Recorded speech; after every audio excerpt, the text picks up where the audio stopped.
Welcome to another edition of the RF Video Shoot interview series. Today we're joined by a true legend in the sport of professional wrestling, Koko B, Ware, the Birdman.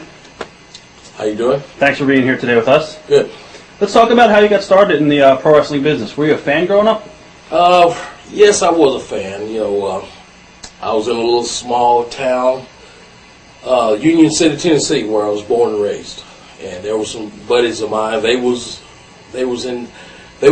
working out and stuff, and I just decided if I could work out with them, and so they had me go home and sign a piece of paper and stuff like that, and said, get your parents to sign this, that we're not responsible for any kind of injuries or anything like that. So how old were you around this time? At that time, I guess I was around 16, 17 years old, still in high school and stuff like that, and there was really nothing happening in my little small town, but I still love it today, but they signed it, and I went back and I started working out with the fellas in it's a little small building, that they had wrestling every Thursday night. Man, I couldn't wait for Thursday night. I wanted to be like LeVon Stone, Herb Welch's, Jackie Fargo. I mean, those Church Phillips, those guys was my hero, man. I mean, I just wanted to be, part of it, and I think even Jerry Lawler at the time that was started. It was his started back in those days and stuff also. So this is the Memphis territory that you grew up watching. Exactly, but it was more northern from Memphis. Now, we just got our TV that came into our hometown, but they used to run there every Thursday night in that town. But I never did get a chance to go to Memphis at the Mid-South Coliseum and watch any of the events. Right. At the time. You just came when they had the show in your town. Exactly. So when you wanted to actually get into the business, who did you connect with to actually say, all right, I want to do this, I want to train? Well, after we worked out for a while and stuff, and everybody thought I was pretty good at it, even Plyboy Frazier, Uncle, what we call him, Uncle Elmer, right. But he really got me started, because he saw some good potentials in me, and man, he really got me going. And then one night, he had me booked over in a little Arkansas town, Blytheville, Arkansas, and he already told Jerry Lawler, said, I'm bringing a guy over, I need you to take a look at him, and we need to take a look at him and see if he become a good wrestler or anything like that, a good for the business, a good wrestler for the business. And so Lawler saw me perform over in Blytheville, Arkansas, and he that Friday night, he said, we'd like to see you, could you make Memphis TV Saturday morning? And that's when my heart just dropped. Right. Well, so how did you get connected with the boys in the first place as a fan? How did you make a connection with some of the guys? Well, I meeting those guys, I knew them from the past, right. Stuff like that, and they started training, so I just wanted to get in there and participate also. What was the hardest part about training?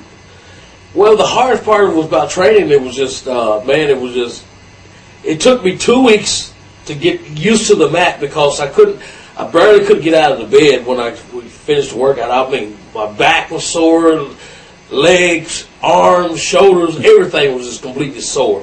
It took me a while to get used to that canvas, and but I just thank God I just kept going.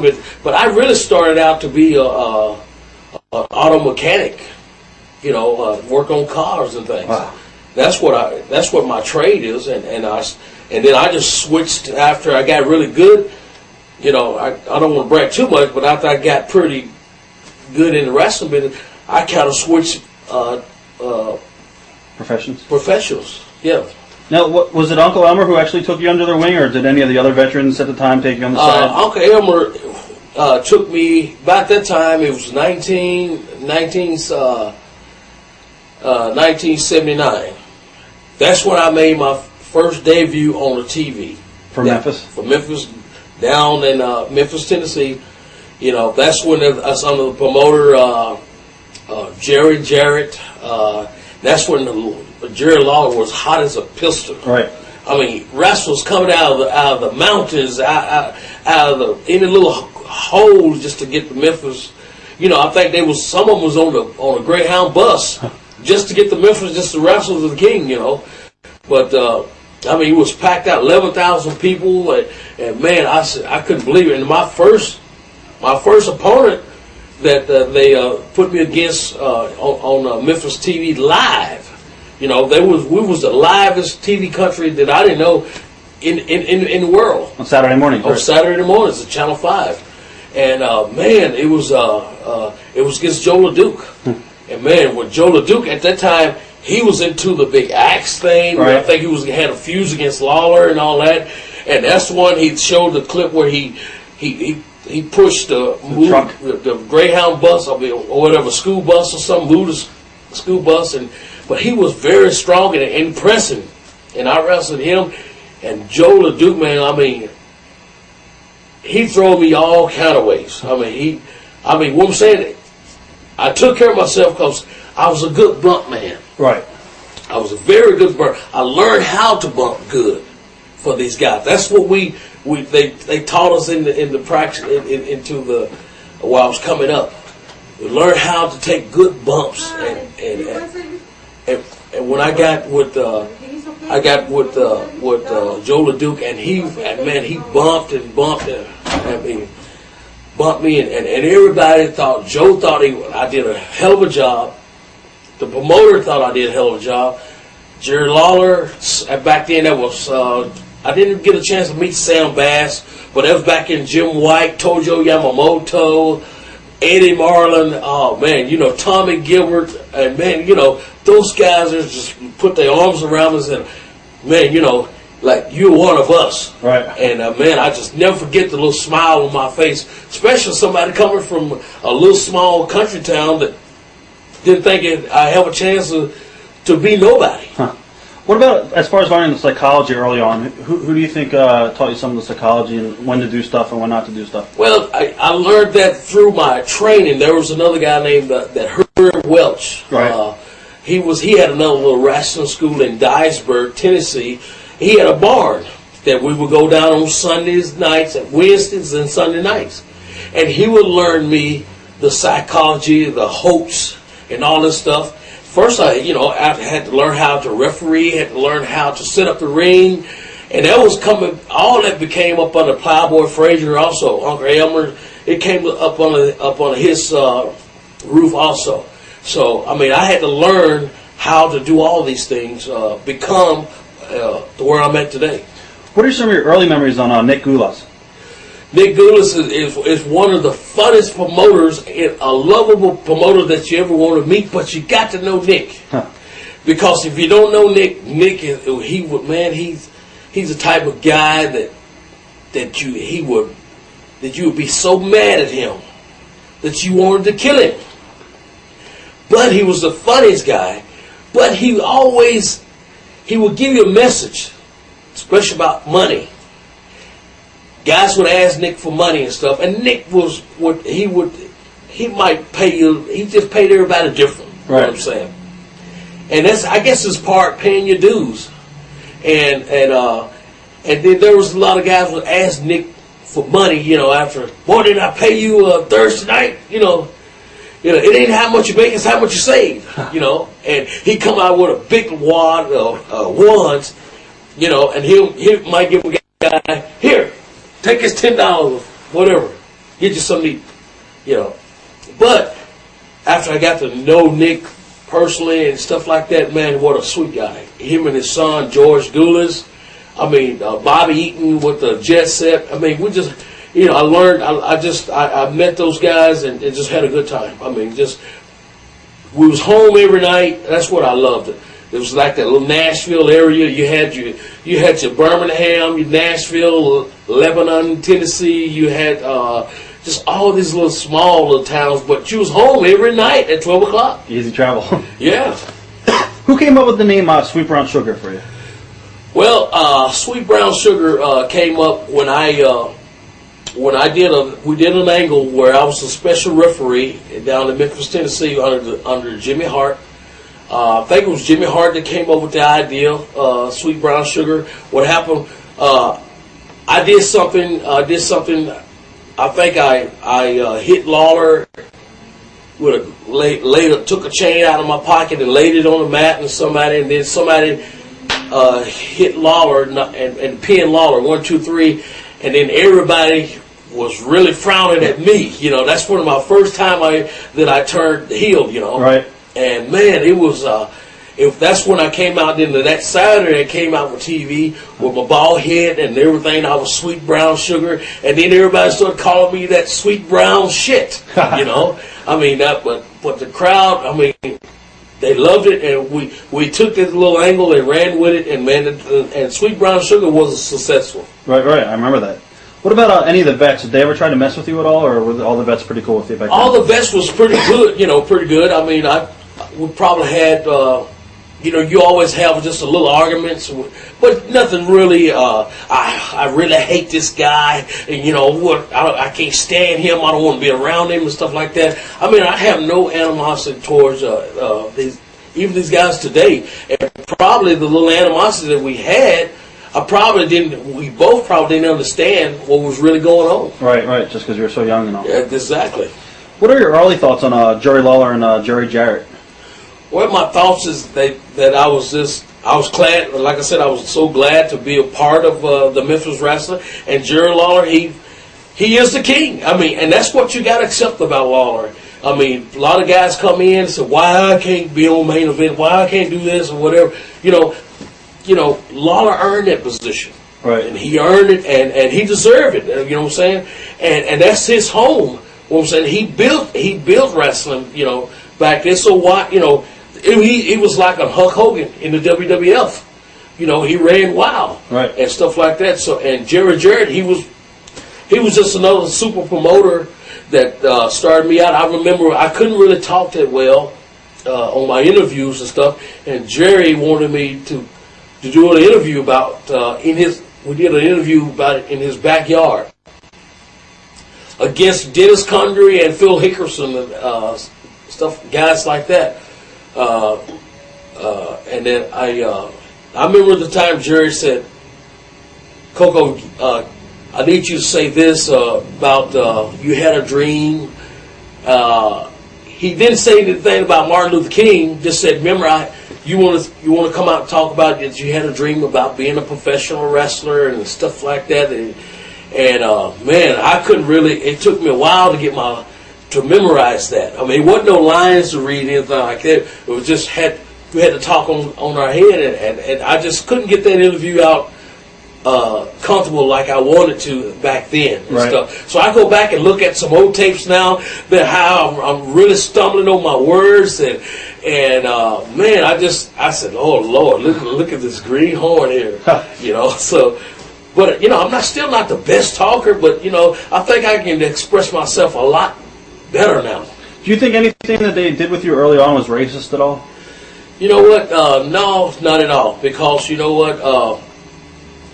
That's something never did bother me, was the racist part in this business. And you got to remember, you got to know who you are at all time. And you're never gonna be the same. What I'm saying, we might be close, but still, it's always gonna be a difference. Right. And the thing about it, we got to learn how to keep our mouth shut. Especially when you're trying to get somewhere, when you're trying to get on top. You can't go in and tell them what you don't like and what you do like and stuff. If that's the case, you got a bad attitude. You out of the game.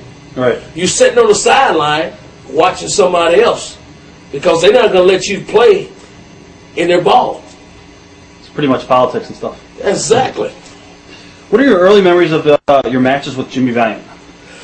Man, Jimmy Valiant's another sweetheart. Jimmy, the Boogie Woogie, man, I tell you what, he set Memphis on fire when he came down, man. I mean, what a talent guy. I met him when he was 300 pounds and had a nice physique and everything. And I think he was just finishing his little tag team partners with Johnny Lush and stuff like that. Right.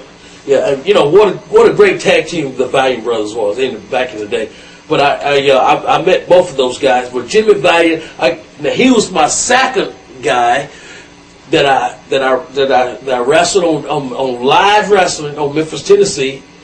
Joe LeDuc was the first one. Jimmy Valiant was my second opponent, and man, I went again. I was nervous. Like I said, I bumped. Back then, I couldn't get nothing in. I was just a bump man. I was just, hey, go out there and take bumps. Just take bumps left and right. And I got over with Jimmy Valiant real good. And we shot an angle one time down in Memphis where I won a little color black and white TV. I think it was black and white back then. Right. And man, Jimmy came out and he said, Koko, yeah. You won the TV, huh? You're the TV champion, yeah. Koko B. Ware. I wasn't Koko B. Ware. Right. Koko Ware won the TV. Yeah, okay. He said, "This is what I think about the TV." Then he busted on the set, you know. Right. And that broke my heart. You know what I'm saying? I was just, kind of, oh my God, this is the only thing I ever won and stuff like that. And then you're gonna break my color, my black and white TV, and then the angle started from there. So I got a chance to do a little angle there, and I really, I was so excited. I didn't know what to say. I mean, I still don't even know how I got out of it. But man, Jimmy came and put his arms around me, and he thought I was the one of the best young coming up star wrestlers that he ever been around. What about Bobby Eaton? What are early memories of Bobby? Bobby and I, we become, one night, it was just a test. I mean, it was just some throw together, how we got together in Nashville, Tennessee. One night, somebody didn't show up. I think it was one of Bobby's partners didn't show up or something. So at the time, Bill Dundee was the booker. He was running Memphis also. And so Dundee said, well, how about putting Koko and Bobby together against Bill Dundee and the Fabulous Ones? No, not the Fabulous Ones, but it was Kern? Steve Kern and Dundee. Right. And man, what a match we had that Saturday night. We had a knockdown, drag out. That was at least 10,000 people, and what a night we had. And Bobby and I was red hot since then. Looked like and then we got some T-shirts called ourselves Ebony and Ivory. That's back when Stevie Wonder and Paul McCartney came out with that song Ebony and Ivory. Right. That was us right there, brother. And the people, and we got over in Memphis because with Bobby and I, we was action and all this stuff. We would do moves. He'd drop an elbow, I would drop an elbow. He'd drop an elbow, I'd drop a leg. He'd drop a leg, I would drop a leg.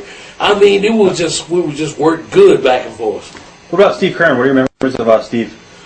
Well, Steve Kern, he started out as a real good guy, and one time, and I don't know why Steve Kern did this. I don't know why.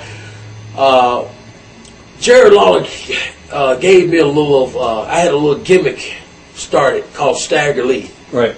I had a loser leave town match, and then I came back with a mask on, called me Stagger Lee, and by then, Steve Kerr, Jackie Fargo just made them as the new Fabulous Ones. Right.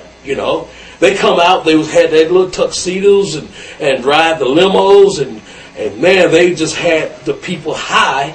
And here's my really first big break in my career. And Lawler was the booking agent at the time, and Lawler put this gimmick on me and stuff, and he said, I want you to go out, I want you to shake hands with the people and all this stuff, and I just want you to have a good time. So, okay, well, one night, I drove to Nashville, had a wrestle there on every Saturday night. Walked in the dressing room, and I noticed there was Bill Dundee. I noticed the Fabs was there. And I'm going, what are they doing here? Bill Dundee was there, Ricky Morton, just a few other wrestlers that was on the card. And Steve and Stan was there. And I come in, and it was kind of like a pin. You could hear a pin drop. Because everybody knew there was something was going on except me. And meantime, me and Steve Kerr, we've been riding up down the road, man, just laughing and talking. Never had no problems. Man, just I thought the world of Steve Kerr, you know, at the time. And Steve Kerr came over, and I started to sit down. He came over. He said, "Koko," he said, "let me talk to you for a few minutes." And I said, "Okay, Steve." So I got up. We went over by the shower. I put my hand up on the rail. I'm inside the shower, just leaning over. He's in front of me. And he said, "Who gave you the permission to go out and shake hands with the people and play music and dancing all around and stuff?" And I said, "Well, Steve, you know I don't do anything without a permission unless it's coming from the office." Jerry Lawler, he gave me this little gimmick to go out and shake hands with the people and stuff like that, because, you know, I never had a break in my life, Steve. You know, he said, it was Jerry Lawler. He said, "Yeah, man, you know, I ain't gonna do nothing, Steve, without these people. I ain't gonna do this on my own." And then he said, "Okay." And don't you know, and I'm still standing there, and Steve turned about a half a turn and came back and sucker punched me. Bam, in the shower. And I kind of went back in the shower, you know, the shower came on, water's all over my head, and so I finally cut the shower off, and then I realized, "Steve, what are you doing?" I realized I was in a fight. So we started fighting there, and then that time after we got tangled up and stuff, and I got a few licks in on Steve, and then they all pulled me back, and now they want to hold me. And I told them all, I said, "Don't hold me, you assholes. Don't hold me." I said, "Everybody in this dressing room knew this guy was going to do something." But now one of my friends is going to come up and tell me that I'm in trouble. I said, "What kind of friends are you all?" I said, "This guy sucker punched me," and I talked about Steve Kerr's daddy. You know, he had a father who was a prisoner of war. I talked about his daddy, his mama. I talked about everybody in his whole entire family. I said, "Steve," I said, "what for Jackie Fargo? You wouldn't even eat a biscuit." I said, "These folks," I said, "the promoter Jerry ran you down to people's throats, man. I mean, they did everything to try to get you over. You brought your dad in there, talking about prisoner of war, thought you were going to get into sympathy on him. They didn't mean, your dad didn't mean nothing at the time." I said, "And here it is. Why you want to pick on me?"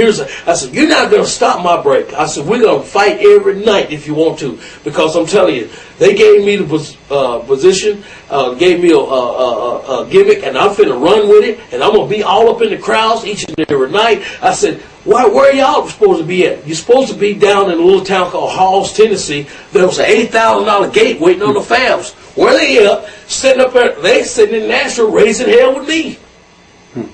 You know, now how glory hell can you be? How did you guys rectify the situation? Well, it just they finally walked out of the dressing room and stuff like that, and I was still all geared up. And then that Monday at the Coliseum, there was a black guy, a good friend of mine named Sonny King. He came. He said, "Koko," he said, "I heard what happened. If you're not satisfied, let's go and finish this." So I went back over there to finish it. Right. And then that's when Eddie Martin said, "Koko, that's enough." You know, so y'all had your spew. I said, "Yeah, but Eddie, if it had been me that started this, I would have been fired." Right. I said, "Now why don't you?" See, they brought Steve Kerr in as a shooter. Well, they realized that his shooter was no good. I told him, "You got to get another shooter, because this one here is the shits." Excuse my language, you know. I don't use a lot of profanity, but every time I think of this, it just gets all over me. And I never spoke to Steve Kerr since. He was the only wrestler that I said I didn't have any animosity.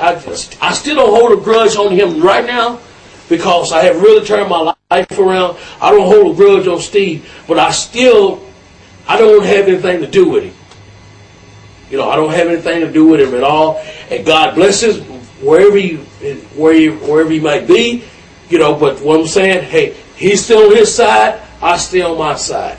You know, but I will never trust when somebody can come up and it's okay to tell me if you want to fight. Let's fight. But don't catch me with both arms up on the bar and, hey, hit me with your best shot. And he did.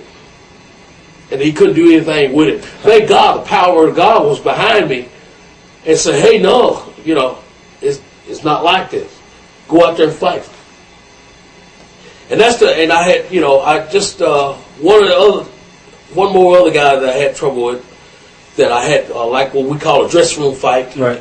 That was Paul Romo with the WWF. He had a chip on his shoulder that he was really upset with the office. And now Paul and I, we get along great. You know, we get along fantastic, you know.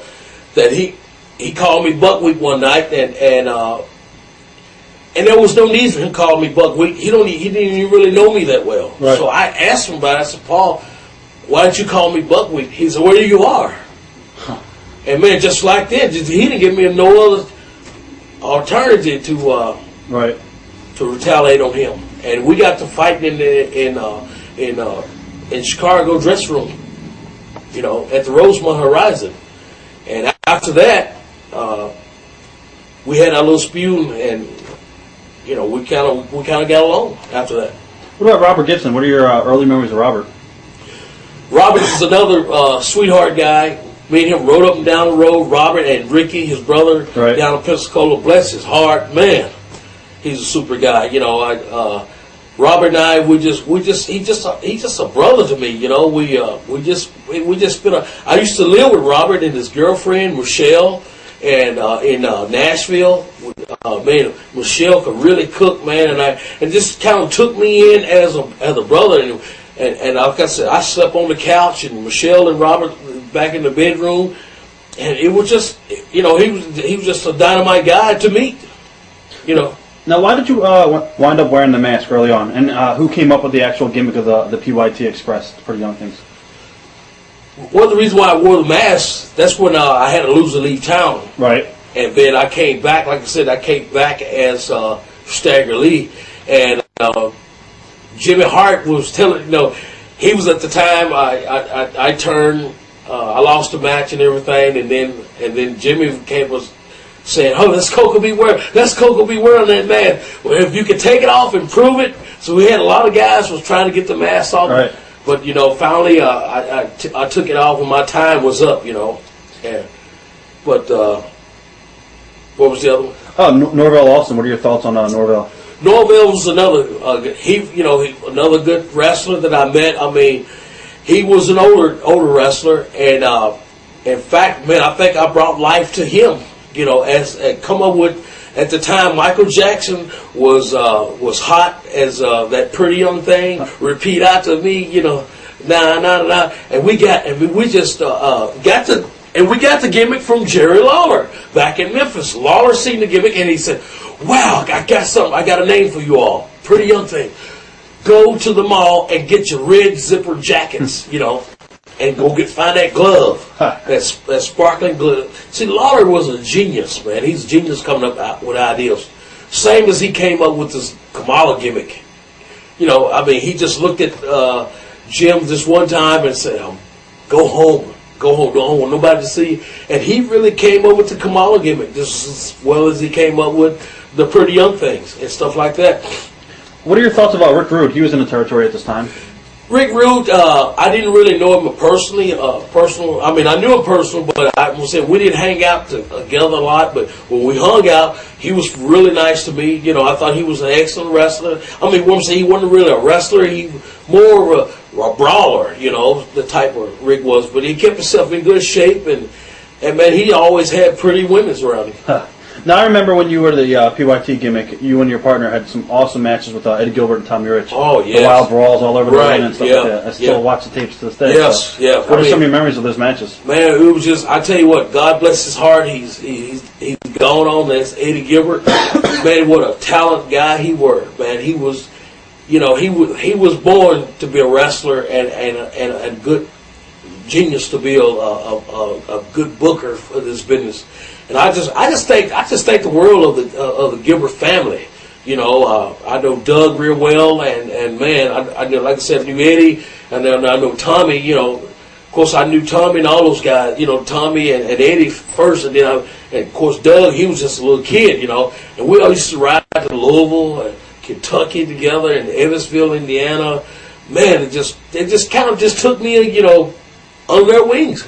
And man, I just have nothing bad to say about the Gilbert family. Just God bless you. How about Tommy Rich?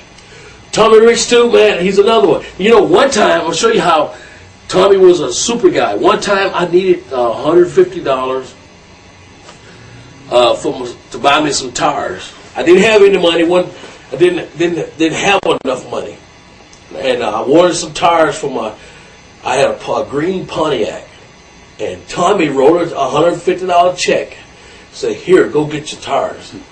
That's when he was on top. So when he was letting it rock and stuff like that. Right. But I never did forget. He never did say, "Koko, I don't have it," or he just never did. Just didn't ditch me and stuff like that, right? Because he was on top, but he just saw my needs, man, and he came, and I never forgot it. Every time I see Tommy, I think about that. He gave me $150 when I didn't have it to give me a set of tires, and God bless you, Tommy. Bill Dundee as a booker, was he a good booker, you think, or? Well, Dundee, he was all right. But Dundee is better when he can work with somebody else. I think to be an outstanding booker, I think you gotta work with somebody that's not really in the ring. It's not in the ring. It's someone who's on the outside, and they can visualize. You think he pushed himself too much? You mean? Well, he's just like every other booker. Right. I mean, what the heck? Now you left the territory. You went to Georgia, I believe, right? No, I never did get it. I just did TV there once. Was Ole booking at the time? Yes, when you was down there? right. What are your initial impressions of Ole? Ole Anderson, he was just another guy that I met, and he always respected me. He shook my hand, and a lot of guys said, Ole was an asshole or whatever, but I never did. Like I said, I can only say this, and being honest, I can only say this, what I experienced with these guys. I'm not going to cut this guy down if he hadn't done anything to me. Even just like the guy in the WWE now, Bischoff. I never met Eric Bischoff. Right. Everybody say he's an asshole, but I never met him. You know what I'm saying? I know one thing, he's a talented guy. He speaks very well. I mean, he does his job great. Right. I mean, if not, Vince he wouldn't hire him. True. So that's the only thing I can see about Eric Bischoff. And I just hate that I missed the opportunity. I wished I could have made him back then that get on that contract, JYD in Georgia, you teamed up with them, I believe. And what are your memories of teaming with JYD? I just teamed up with JY just a little bit. I think you worked maybe with the Road Warriors, right? Yeah, I can't remember who we worked with. But it was, I know Jay, that's a great friend, Junkyard Dog. Man, he was super in Baton Rouge. He was just like another. Here we go. Lawler had his kingpin, his run in Memphis. Hulk Hogan had his in the WWF. JYD had his down in Mid-South. Right. He was the dog down there, and everybody knew it because everybody root. But JYD was, but he never did let the business get to his head. That's what I like about these guys. They never did let the wrestling just get to their head. They always, if you was polite, hey Hulk, can you do this for me? I can't do this right now, but you didn't mind taking time to shaking your hands, or wanting an autograph or anything like that. And that means a lot. You know what I'm saying? That means a lot to me. Now, you worked with the Road Warriors when they were still green, pretty much. They just started in the business. No, I wasn't down there. I Okay. wasn't down there when they was on that Channel 17. When they came in, I just saw them on Channel 17 and were just kicking butt. You know. And then they tell me I don't know. They said off the tube that when they go to the house shows, that the Sawyers would beat them left and right. Right. Now, I don't know how true that is, but that's what I heard. But on who cares? There are a million people see you kicking butt, and there's a few people see you getting beat. So, Right. you know. Now from there, you went down to Texas, I believe, right, for Fritz? I probably went to Oklahoma. For Watts? No, for Leroy McGirt. Oh, okay. Yeah, Leroy McGirt, and then I went to Fritz. Okay. How was Leroy's promotion? Oh, it was back then. It was never the Oklahoma loved wrestling under Leroy McGirt, which remember Mike McGirt, Right. the announcer, Right. Bless her heart. She's still out in Oklahoma with a mother named Dorothy and stuff like that. And they've become really good friends. I mean, I think the world of Mike. And Was Bill Watts with him at the time, or did they already split? they were already split at the time, but when I started, then I went from to Fritz, and then I went to Bill Watts. No, I went to Fritz, and I came back to Memphis. Then I went to Bill Watts for Mid South. Okay, when you went to Texas for Fritz Von Erich, what were your initial impressions of Fritz? Well, the only thing about Fritz, he was afraid.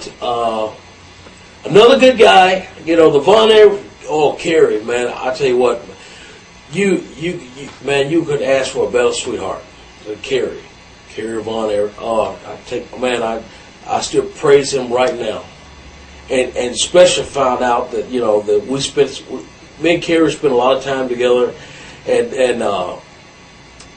he finally told me the story what happened. He always tried to hide his leg and stuff. The guy had no ankle. Right. And he had a boot on all the time, but he was talented. He never did let that bother him, and at the end it was killing him, and that's what he had all these problems and stuff like that. But his father was great too. But when Norvell and I, the Pretty Young Things, when we got there, we was the first black ever. It was a tag team in Dallas, and we wanted to work an angle with the Von Erichs, but Fritz was so scared that we wouldn't come out alive. So people would cut us to pieces. And he tried just a little bit of it one time, but after he saw me and Norvell, we lost it practically every night. We had to fight every night To get in the back? to get back to the dressing room. Well, it would have been a lot of money. You guys could have made a lot of money together. Well, we could have. All right. Because we went in to take this Freebird spot. They was coming to WWF. We was going in world class. Right. And then it's a funny thing that they got fired the first night. Yeah, it was right after MSG or Philly or something like that. Yeah, Andre the Giant fired them because they came in drunk. Yeah.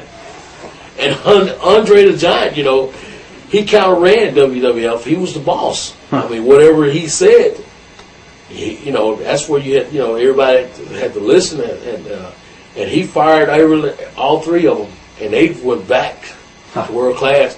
So that left us. They pushed us back. Right. So now, when you actually were down there, how out of control were the Von Erichs? Did you see, the weird behavior that these guys did and stuff like that with the drugs and all that? well, you know what? With the drug problems, I can't say I never did see it. But those guys, they came in when they got ready because their father owned the territory. Right. And they wouldn't come in and spend an hour in the dressing room.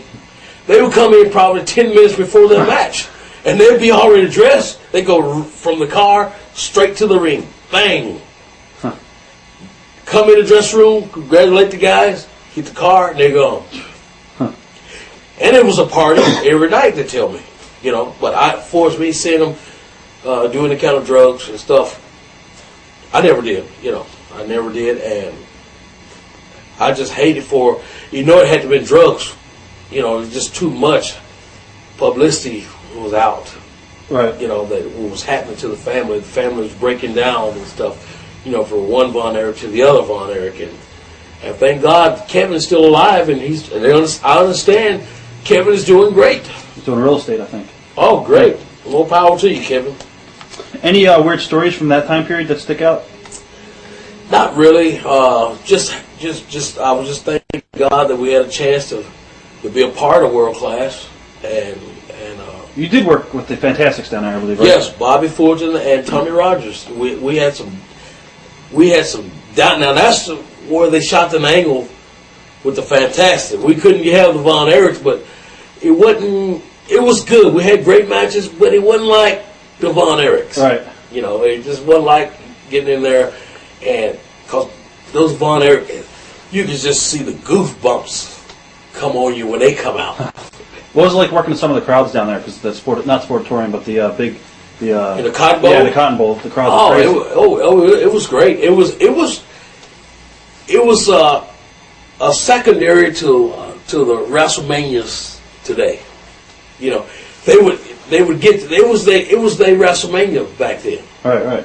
But nothing could beat WrestleMania 3. Nothing. We're going to talk about that coming up. Okay. Now, you wound back up in Memphis, right? Right. And you worked Jerry Lawler, I think even Nick Bockwell and stuff like that. Yeah, worked a lot of matches with Jerry Lawler, bar wire fence matches, man. You just name it, we worked it, and that's how I really learned about working with some experienced wrestlers with Lawler, because we would lumberjack matches, we had chain matches, we had cowboys street matches where there's a bullhorn in the middle of the ring, or rope matches and stuff. I had a match with Bill Dundee. I was the first guy to work the scaffold match. And man, that thing was pretty tall, but nobody wanted to do it, and I was hungry.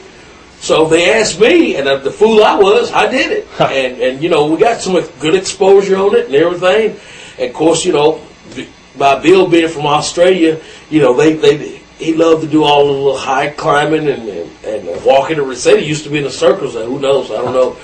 But I was so glad to be a part of it, and just by me working with Dundee, working with Lawler, working with Dundee, working with Lawler, man, like I said, I was stayed there in Memphis 5 years before I went anywhere, and I learned how in that time when they let me go, man, I knew all about how to be how the angles go and everything, how the matches, you know, man, just the juice jobs and everything.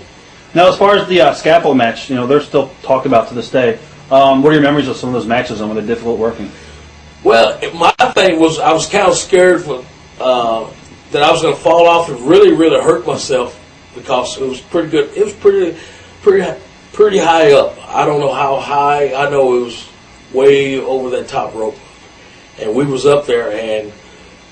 But Dundee was talking to me, and where everybody said we had a good match. I think I took a backdrop off of it, or just landed on the board. Right. You know, what a fool I was, right? You know, but man, it was great. Whose idea was it to change your name back then? The name to what? Koko B. Ware. See, I got the name Koko when I was in playing high school football. You know, I still have this real nice, pretty silk black skin, and so one of the coaches said, "Man, you said you are my Koko," you know, and from then everybody started calling me Koko, you know, just cause I guess I just stood out, you know, and it wasn't a racial thing, anything like that. It was just that he just saw something that Coach Graves just saw something that he liked in me, and he just called me Koko, you know, and we just took it from there. And then there was a wrestler back then named Saul Wangrock. He used to manage the Germans back then. He used to promote a little town called Paducah, Kentucky, and then back again up under Uncle Elmer Frazier, Uncle Elmer. Flyboy Frazier, took me to Paducah, Kentucky, and then he started. He said, "What do they call you?" I said, "Well, they nicknamed me Koko." He said, "Well, we got to find your wrestling name. How about Koko Kid?" At the time, I was 17, 18 and a half, something like that. Koko Kid, and I started with the Koko Kid for a while, and then when I started getting, I just become really better, with Koko, and then as I was getting older, I had to drop the Kid, right? So then I went to Mid-South, and there was Jim Ross. Jim Ross really came up with the B Ware. He kept calling me that, Koko B Ware, and then it started getting catchy. It was catchy, and so finally I liked it. And it said, we don't know what the B stand for, bad, I guess, or whatever. And but Jim Ross, he was announcer for Mid-South, and he started that Beware stuff, and that's how I took off as Koko Beware. Okay. Then you wound up working for Bill Watts. What are your initial impressions of Bill?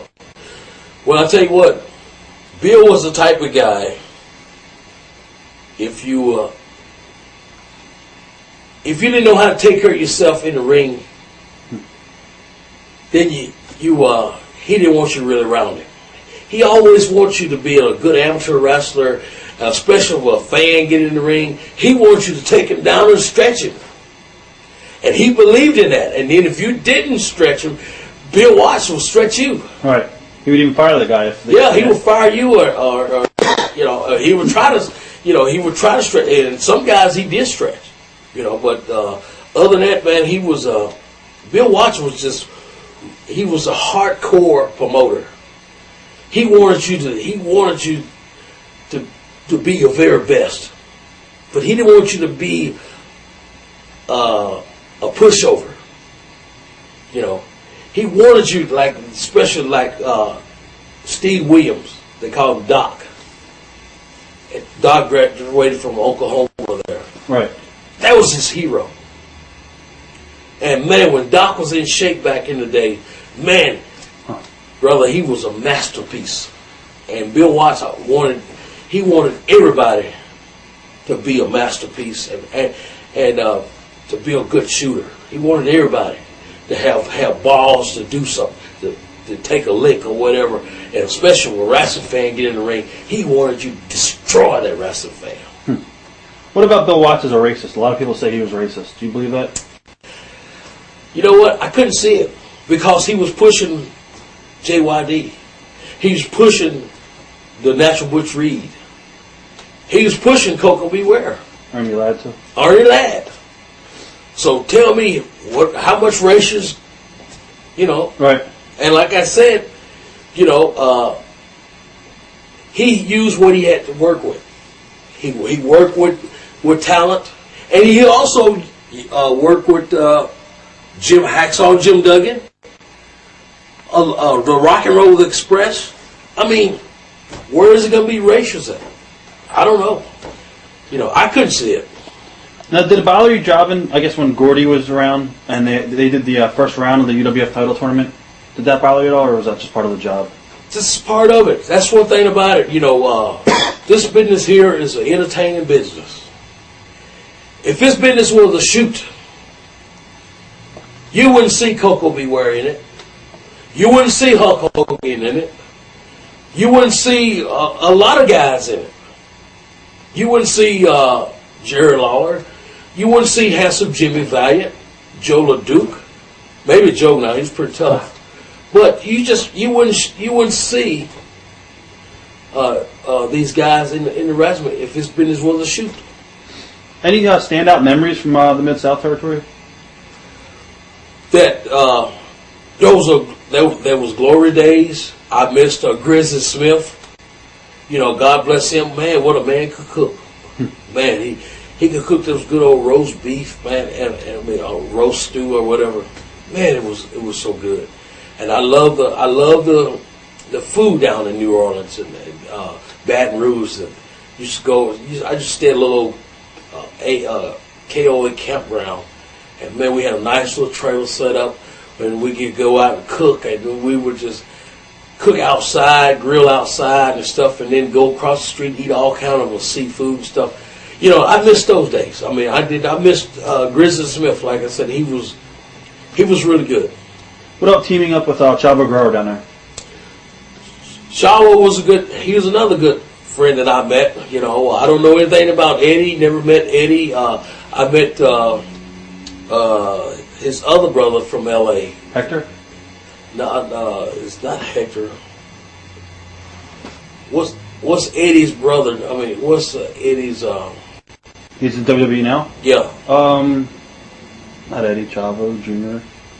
Yeah, Chavo. Right. I met Chavo Senior. Okay. Yeah, I met Senior, and what a great guy he was. You know, and we just had fun. I mean, we had fun. I had a little problem with Hector one time, that he was married to a beautiful girl, and it was just another long story that something happened on the interstate. You know, that I was with Brian Blair. You know, he was back then. He was dating Mike McGirt. It was his wife, I believe.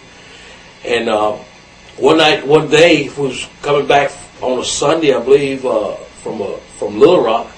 So Brian Blair asked me to drive his car. Well, back then, the guys was drinking and going on, so I wasn't drinking, and so I was the designated driver. You know, Blair wanted me to drive, so when I drove, Hector got mad about it, and he wanted to stop the car, and he wanted to chastise me, and he went for me, and I kind of threw Hector down in the median. It was like a little bank, and he went rolling down. And then his wife, you know, they're trailing us. She jumps out of the car. You don't treat my Hector like that. And she come running to grab me, and I just flipped her over my head, and she went rolling down in this median. Now, Hector and his wife, they both probably sloppy drunk, and they were both slipping and sliding, rolling, tossing up down in this dirt hill, you know, and they trying to get back up, and so Brian Blair just stopped the thing, said that's okay, said just get in. I said, and so Hector went back in the back and rode with them, and so we drove. I still drove, and went on to back to Tulsa. Now, how the road schedule back then was really crazy. I heard, like long drives and stuff like that. Oh yeah, it was a long drive. Yeah, we had to go from Tulsa, Oklahoma to Little Rock.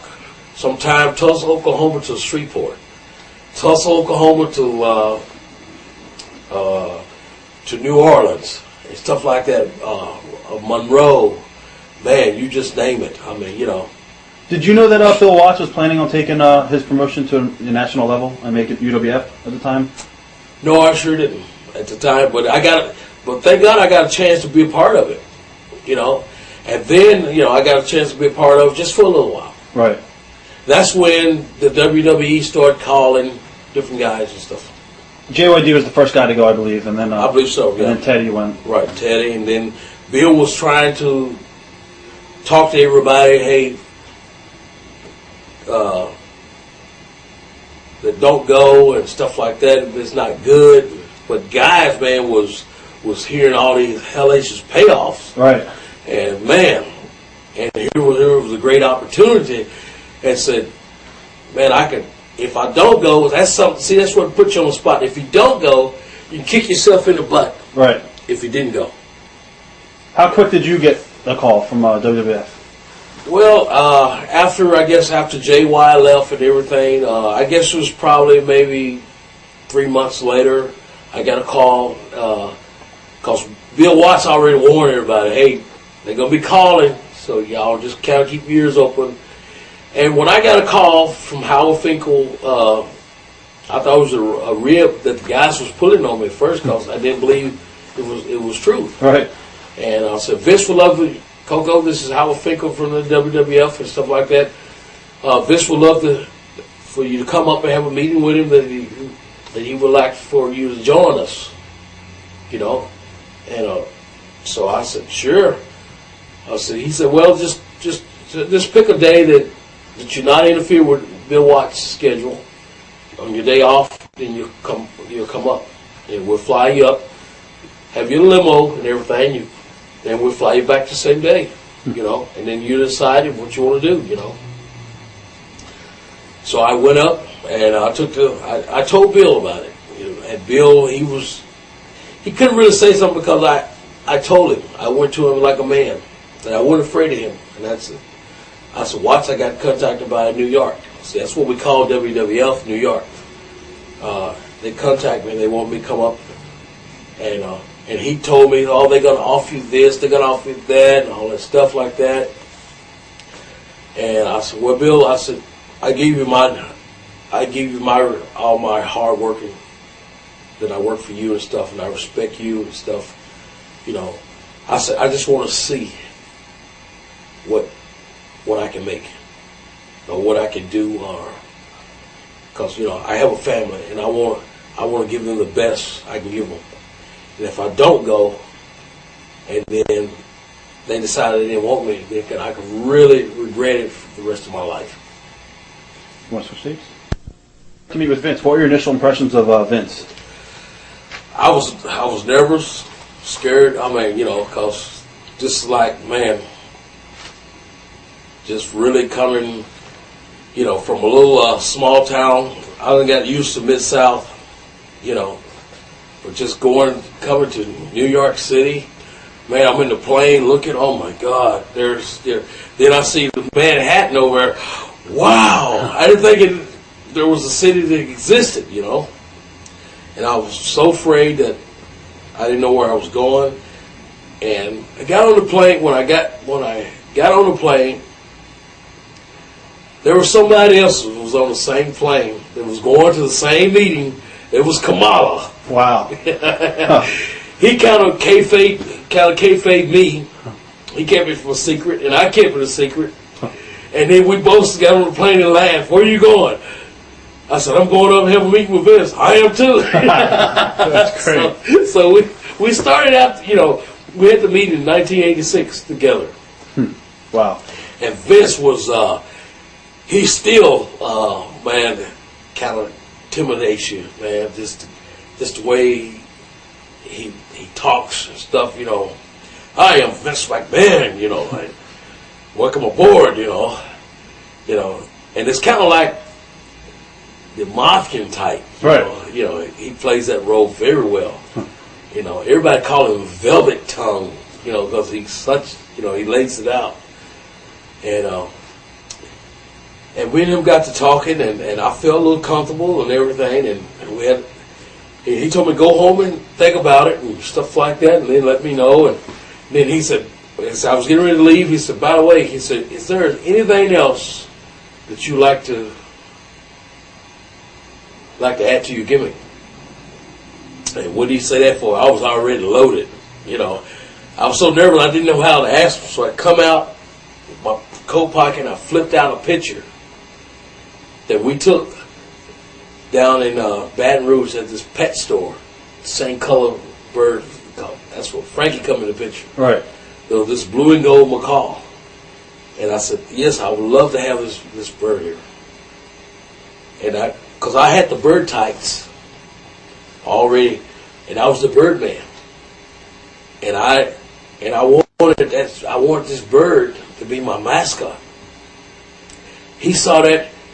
He said, it's not a bad idea. He said, you sure you want to? So you're going to be doing a lot of traveling. So you sure you want to travel, carry this bird around? Huh. I said, Vincent, that's my gimmick. You know, I said, I have to carry him around. So he said, I'll get you a bird. I'll get you a bird, and I'll pay for him, and you pay it back, you know, as you work. Wow. And so I did that, and he said, man, what a great idea. And he saw it. And when I came out to the people, Madison Square Garden, no, in Providence, Rhode Island, man, that's where that's where it took off. Did he make you any promises at all after the meeting? Like, did he say, "All right, this is what I'm going to promise you"? Or No, he didn't make me any promises at all. He just, he was just glad that I accept his invitation to come up and work. Did you know anything about birds at all before you got that McCall? Or I didn't know anything about macaws at all. right. All I knew that we went to walk. Me and my wife walked to this pet store, and man, she said, "This is the bird." Actually, she came up with the whole gimmick, the bird and Right. stuff, off of Mars Day and the time. Right. Me and her went to see the movie, and Mars was doing it, and she said, "Oh, you can do that because my wife is a dancer. She's a coach, cheerleading coach, and everything." And she said, "You can do this. So all you got to do is start doing it and move just like it's an easy dance." So the older people can do it. The young people can do it. I said, anybody can just boom and do that, and And man, first I was so embarrassed about doing this stuff, but the people loved it. So when I accepted the job in New York, so that was just like me having that bird. It put me equal to Hulk Hogan. From my size, 5'7", it took me,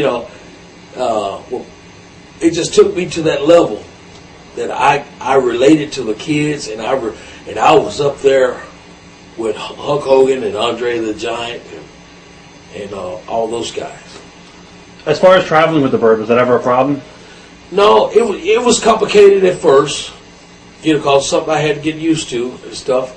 But I had a deal down it.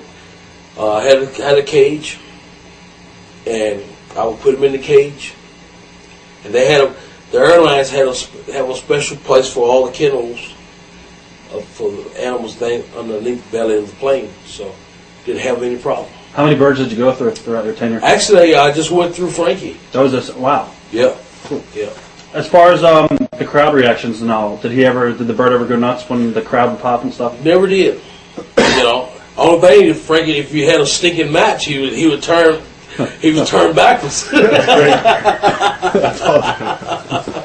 What was the drug scene like in the WWF at this time? Man, it was just everybody was. It wasn't really out of proportion. We could get by with some things, and it wasn't really bad at all. I mean, we just the guys abused it. Whatever they abused, whatever they did. Like I say, but it wasn't a big thing until they said Sheik and Duggan, Right. and then that opened a can of worms to everybody. They did the testing and all that stuff. Yeah. And I guess, did Vince ever use that to his advantage? If they ever wanted to fire guys, they'd be like, "All right, we're going to piss test you," or whatever. No, Vince, if he wanted to fire you, he'd fire you. Right. It make no difference. Unless you're a Hogan or somebody, then you have to sit down. That was his meal ticket. Right. And, but he didn't. If he wanted to let you go, he would let you go. I mean, that didn't have anything to do with it. Were you well received, or were any of the vets jealous that maybe they would lose their spot to a young high flyer like yourself? Oh yeah, you have that. I mean, you probably have that now. But to me, I just took the break when they gave it to me, and I didn't care who liked it or not. Right. I mean, that's what you got to do in the professional wrestling. If a promoter Vince give you an opportunity to go to, I'm gonna take you sky's the limit. Damn it, go. What about your initial impressions of Hulk Hogan?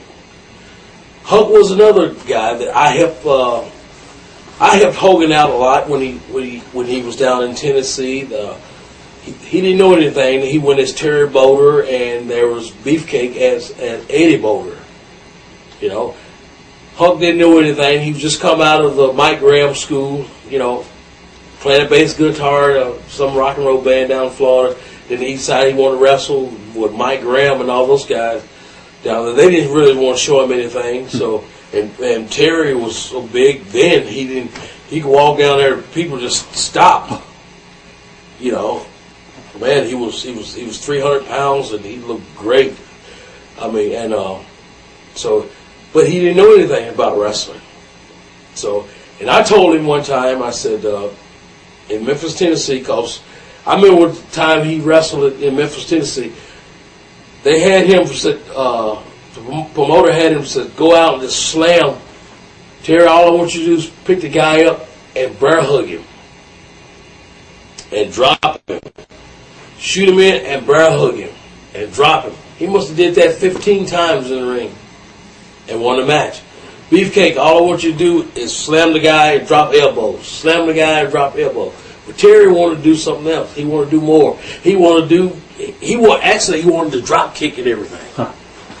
But I said, no. So he had a big old green Lincoln, big town car Lincoln.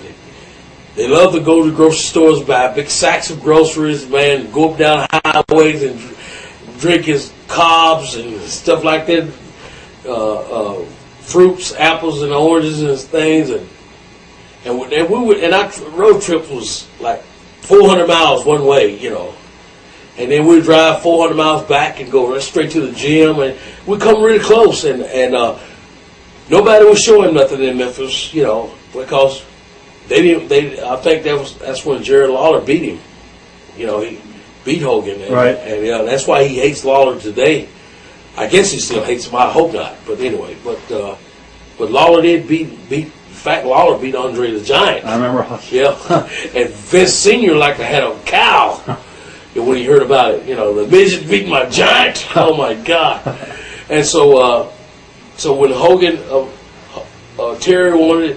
They wanted to learn how, so I took them to back up where my little old training camp up in Dyersburg, Tennessee.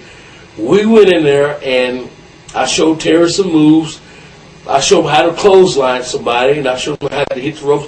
I said, "You do big man stuff. You roll around the ring and stuff." And I said, "But it'll come natural to you." I want a drop kick, and I said, "You don't need to do that. Let Beefcake do the drop kick." At the time, Eddie, right? Let him do the drop kicks and stuff. And he left the area and he went to Minneapolis. For Vern. So I never did see him until 1986 when he was in WWF.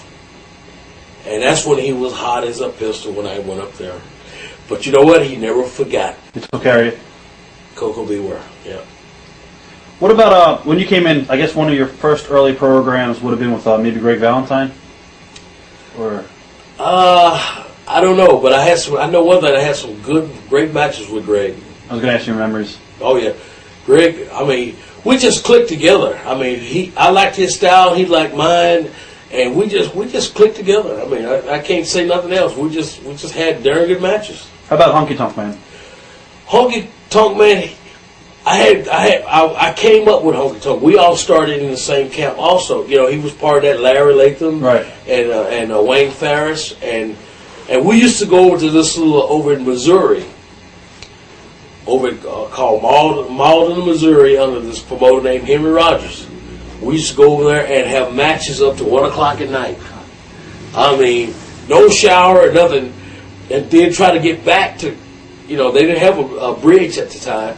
You had to catch the ferry over, and if you missed the ferry, say 11 o'clock, then you either had to stay in Missouri. Or you had to go all the way to Memphis, and you didn't want to do that. Huh.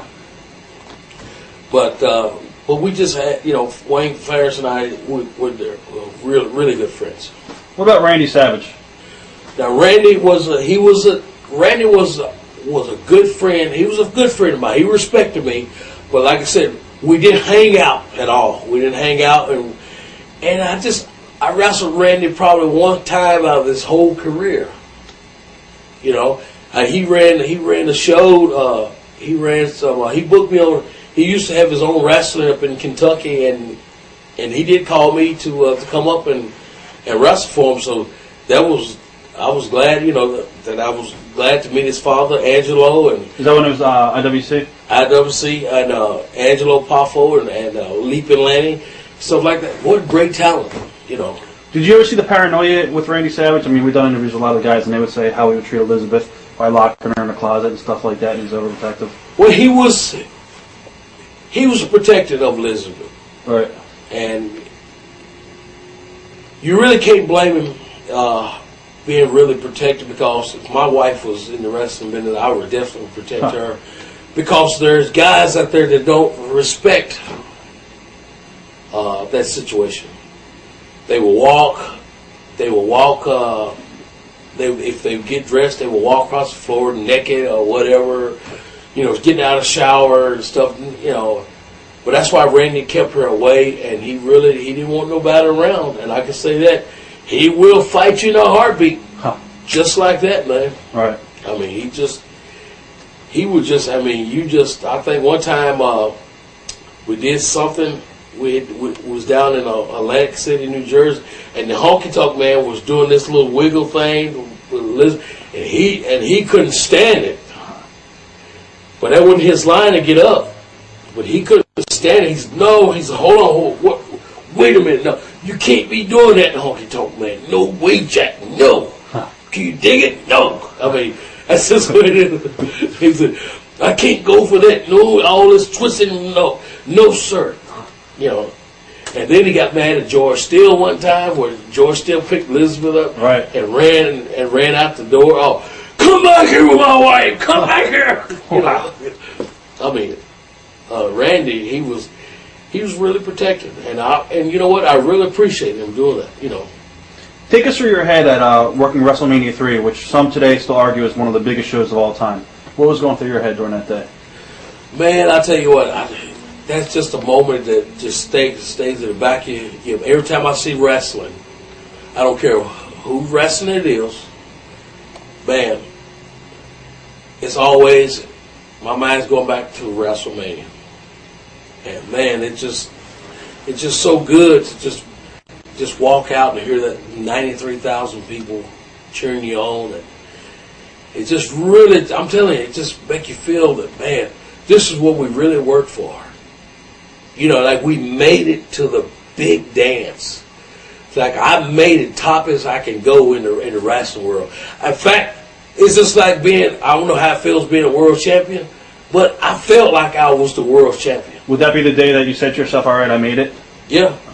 And that's the day until I die.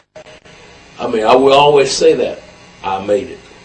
How hard was it to deal with the pressure and the success of being a WWF superstar? And you worked, I think, that night with Butch Reed, I think. Right. Well, it was like I said, it wasn't hard at all. It was just, to me, it just, man, I was so thankful. Here's a little country boy that made it to this big dance with all these white people. And man, I just, thank God, and I could just see myself, my little country town, and I'm way up here, and man, it's just a feeling, man, that you will never forget. Did you ever crack under the pressure at all from the travel and all that stuff? Yeah, everybody cracks. Especially when you're over Japan, you can't understand their language. You go to the restaurant, and their menus is in Japanese. Is this for Vince when you went over there? Yes. Okay. And you just can't, you don't know what to say. Then you look at somebody else's plate, and you go, that looks pretty good. Tell them. Right. I want that. And it goes on for weeks and weeks and stuff like that. That's why I tell every American, they need to go out of the country and stay for 1 week. And then come back, and you will really thank America. Oh, yeah. Every American should go. And this here, hey, you will say, I kiss the ground we walk on here.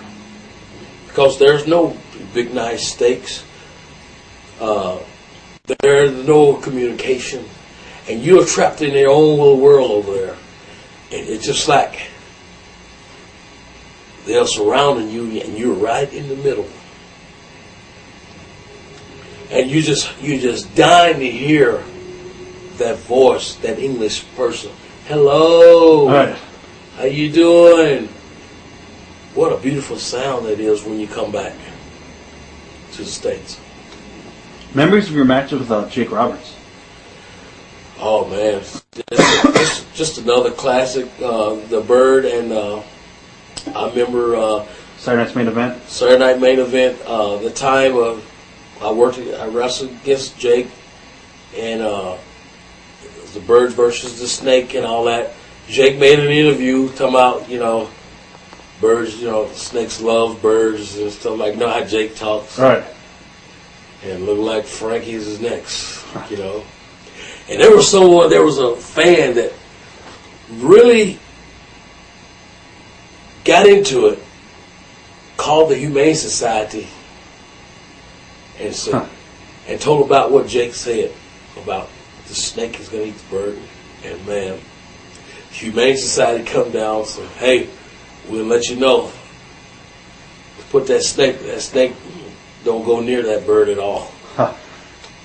Right. And man, and so it was fun. It was fun. Just to be in the ring with Jake. He's another legend that down in Miss South. He's a genius with a head. Got a head on him, and man. And now they tell me he's got to have a hip replacement. Right. And I just hope everything goes well. That we're praying for him. What are your thoughts on Dynamite Kid?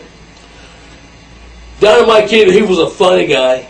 Big River. Yeah, a big river. I mean, he loves to rib you big time. I mean, he would just. I remember the time they took Outback Jack, took his knife. They hid his knife from him and everything. Outback was looking for his knife, and he was fierce. And I remember the time that the Bulldogs, they shaved the little midget's head. And that was the moment. That was really a sad moment. The little midget woke up bald-headed. He fell out in the bar, and he woke up bald-headed the next morning. He looks in the mirror, he's bald-headed. Because the Bulldogs, they done set him in the chair, and they done shaved his head and stuff. But, man, if they didn't like it, if they really didn't like it, they could do some awful things to you. Right. What other ribs did they do? They used to cut guys' pants. And you know what, Steve Kern, back when he was Skinner, I guess he was trying to get back even with Lawler. Man, he took a crap in Lawler's crown. That was Lawler's first debut in Sacramento. Right. At Royal Rumble. I remember hearing about that. Yep. What about, I guess, were you there at the time when he had the fight with Jacques Rougeau? I wasn't there, but I knew it was coming. Something was going to come down sooner or later, because I think like 2 or 3 nights before, Dynamite kind of beat up Jacques. Right. And I tell you, Jacques was the type of person. He was a nice guy, but man, if he catch you, and if he land one on you, you're history. Huh. He landed one on Terry Taylor one time in Nashville. He went to Terry Taylor, his house. Terry Taylor opened the door. Bam! Is that because of the girlfriend thing? Yeah. Okay. And the same way to Dynamite, he caught him off just what they call a sucker punch, but Jock just loved the sucker punch. Huh. Which that's not the way I was taught. I was just I hate for anybody to do that, but it's not right. But what is right when it comes down to a fight. Now, when Hogan was the top dog, how much input did he allow other guys to have? Man, it wasn't up to Hogan. Vince It was up to Vince, and Hogan was a brother for his position. He could have been an asshole, or excuse my language again, but he was a doll. What about Kurt Hennig? You had a series of matches with Kurt. Ooh, man, Mr. Perfect Kurt, man, is another. Man, he put his arms around me, accept me as a good friend. You know, I know as his father, and God bless Kurt, man. You know, just outstanding talent. Were you shocked when you heard that he passed away? Yes, I was shocked.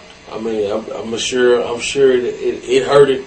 It hurt all of us. I mean, you know, it still hurt me, and it just same as Owen and stuff like Rick Rude, but you know what I'm saying, Eddie Gilbert, guys like that. I mean, it hurts, man, when we lose a soldier. What about Rick Martel? Some of your memories of working with Rick? Oh, Rick was a classic guy. We had WrestleMania in I believe it was Toronto, and man, we had a dynamite match. You know, Rick is first class act, man. He's first class. Back then, his wife was, you know, it was all family, man. It was just, he respected me. Koko, you know, we always call each other bonjour. You know, always wanted to learn how to speak French. And all I can remember bonjour and comment ça va. I mean, I said, hello, how are you doing? And something like, I don't know. Tell me what. I know Pat Patterson and Terry Garvin. You know, he's gone, bless his heart. But when I went up to Pat and says, comment ça va? Pat looked. Where'd you learn that from? You know, right. Stuff like that. You know, I kind of like to learn all the just saying hello in different languages. I still don't know all of them. But, you know. Also, you worked a little bit with Bret Hart and Shawn Michaels too back then. Bret Hart, yes. I didn't get to work with Bret Hart that much. It was just a brief. Right, just, you know, I just got the opportunity, you know, back with Shawn and stuff like that. And, you know, I take my hat off to Shawn now. They tell me he's born again and all that thing. You know, that's great, you know.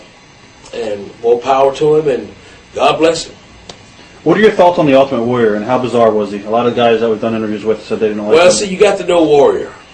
Warrior was one thing. Warrior had a lot of stuff built inside of him, animosity inside of him, because they mistreated Warrior. What I'm saying, I didn't say mistreat him. They let him.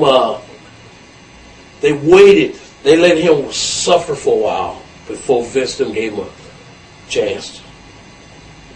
I don't know if it's a punishment or whatever. If they want to see what kind of guy.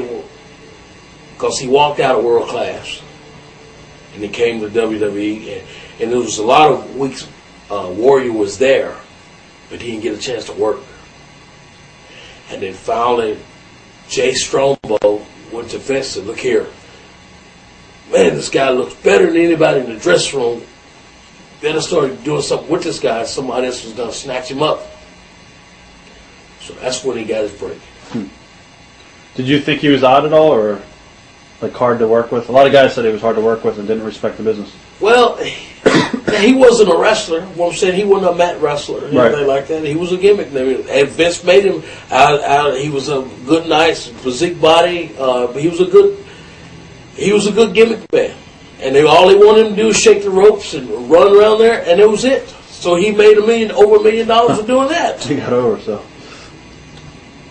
what are your memories of the Undertaker in his debut match? Well, Mark got a break. You know, Mark was he wasn't hitting on anything under his real name. Can't even think of his. Mark Howard? Yeah. He didn't get off the ground at all on that until Vince saw him and discovered him, and there were some guys that had the name Undertaker was a tag team out of New Jersey. Right, two fat guys. Right. And Vince made a deal with them. I don't know if he bought them off or whatever to have the name Undertaker. And that's how Mark really become. Don't you know, I was the first guy that wrestled Mark in Survivor Series. Right. I was the first one that took the tombstone. He almost broke my neck, but you know that was his first time ever doing it. Right. And I happened to be the first guinea pig. Are you surprised that he's still on top after what, like 8 years, 9 years? How long has he been there? What Survivor Series was that? 90?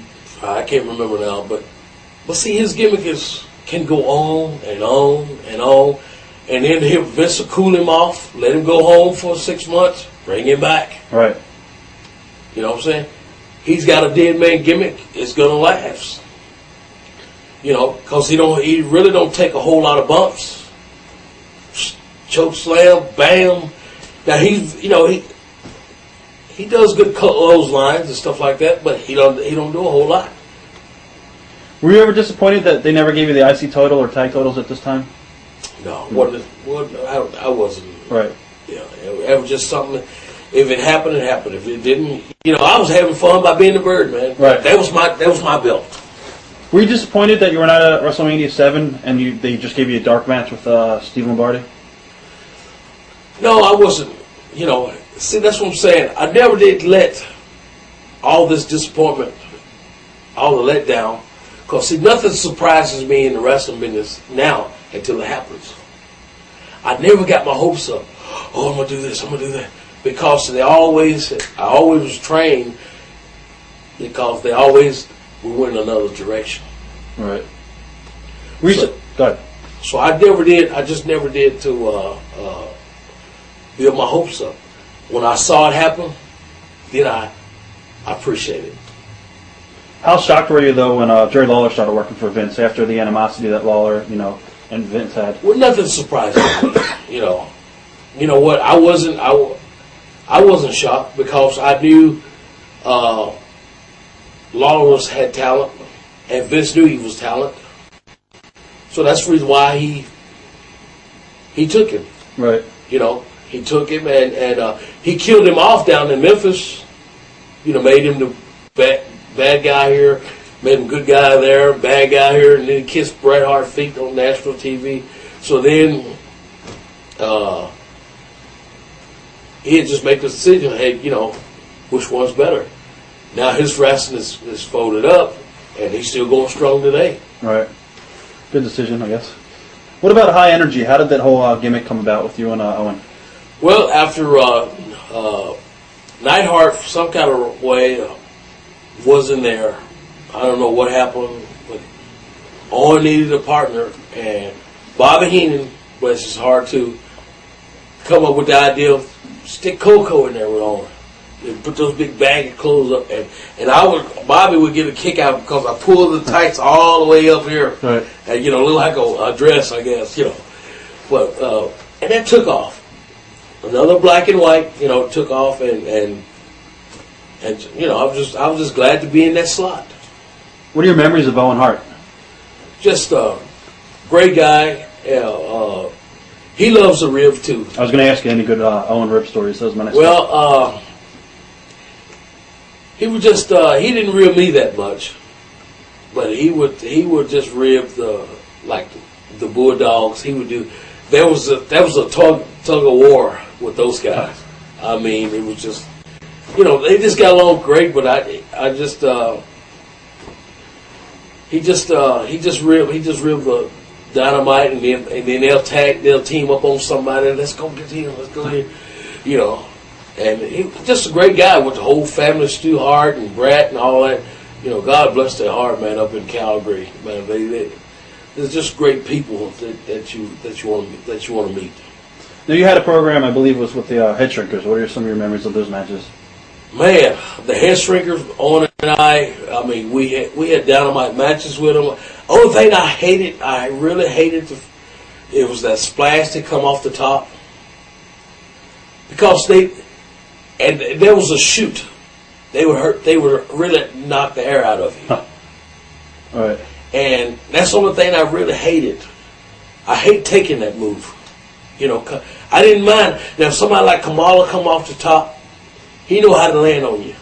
But these guys here, they would just come off and just deliver it. If you didn't tighten up, man, you would get the wind knocked out of you. All right. I mean, if you didn't, if you had to crap, if you had to go take a crap, you had to crap, You're doing it in the ring. You would do it in the ring big time. Wow. Now you also worked after Owen and you split up. You had I guess series of matches with Doink. Yes. What Yeah. are your memories of those matches? It was just it was entertaining. It was funny, but I'm not really was type of a wrestler who was want to be funny. Right. You know, my bird was a gimmick, but I wasn't really a clown, and I didn't really like being in there with making the people laugh, and then you turn around and try to make them get serious. Right. It was hard. Yeah, it's hard to do. Any standout matches that you remember with the high energy tag team that you enjoyed the most? I enjoyed all of them. You know, every time we had a good match with the Nasty Boys. How are they to work with? Oh, they was great, man. Great to work with. You know, we just had it was the Nasty Boys, the Beverly Brothers. Right, Wayne Bloom. Yes, we had just outstanding matches. Everybody, in fact, we loved working with everybody at the time. What led you actually leaving the WWF? Well, you know what? Actually, before we get to that point, I forgot to ask you about the wrestling album and the video Pile Driver and stuff like that. Yeah, well, this Pile Driver album that we shot out in San Francisco. It was cold one morning. Took us all day to shoot this video, probably about a minute or two, whatever. But it took us all day to shoot. I was so glad to be the lead singer, you know, Pile Driver, you know, and I was, you know, I could sing. I'm a lead singer right now in the male chorus of New Shelby Baptist Church back in Carterville, Tennessee. That I'm a lead singer of, and it just I was just brought up in singing, you know, in the church and stuff, and so I got a chance to be on a wrestling album that went gold, you know, and here it is. Like I said, I know it's hard in the music business today. It's hard to get a gold record, but our wrestling album went gold, and we sold so many millions of copies over in Canada and the States. We did like 500,000 in the States. So, but it was good. I mean, got a chance to sing and got a chance to be with Hogan and all the Honky Tonk Man and Jimmy Hart and stuff like that. I mean, we just had another thing that I didn't think this little country boy that come from a small town to be up in such a big, gigantic city like San Francisco. What are your memories of TNT, the program TNT and stuff, all those skits? You know what? I wasn't really on it. I came in on the tail end. I mean, it was just going off when I came in. Okay. So what actually led to you leaving WWF the first time? Well, the first time, you know, when it was time to go, you know, Vince kept saying, guys, we had a meeting, so, you know, we got to let some guys go because I have to me to stay in business, I got to keep new faces. And at the time, I think I've been there for 10 years. Wow. And so my time rolled around, and by me, it didn't help the situation. What happened, you know, in the wrestling business with Vince? I mean, what happened to a thing that overseas that caused me to get terminated and stuff? That I wrestled. We was overseas. Vince had a guy named Jim Troy. I believe Jim Troy, Jim Stewart, one of them. That he was his executive. And one night, we was all at this bar, and I was playing the piano, and Shawn Michaels was there, and some more guys was there. And Shawn Michaels and this his executive got into it. And they got spitting in each other's face and stuff. And somebody came and said, Koko, you need to go over and stop Shawn Michaels. And I think it's Jim Troy. Okay, don't quote me with it. It may be Jim Stewart. It's one of them. I know it. I'm thinking it's Jim Troy. Okay. And I went over there and I said, "Come on, guys, let's break it up. Let's don't do that." You know. By that time, Jim Troy, he was all involved. Here come another phony ass wrestler. Blah blah blah. You know. He said, "Yeah." He said, "You know, Vince pays me a lot of money to put up with you phony ass wrestlers and stuff like that. I'm a hockey player. We're a lot tougher than you phony wrestlers." Yeah, excuse my language again. Phony wrestlers and stuff, and so he counted pushed Shawn out of the way, get out of the way, and haul off and shove me back, bam. Then I said, Troy, I said, man, why are you trying to fight me? You know. Then he hauled off and slapped me. When he hauled off and slapped me, that's when I lost my cool. And I beat Mr. Troy just like Muhammad Ali beat Joe Frazier. I mean, I beat him to death. And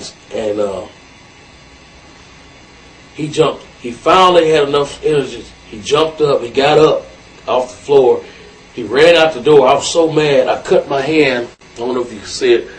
The palm of my hand, that's a beer bottle cut.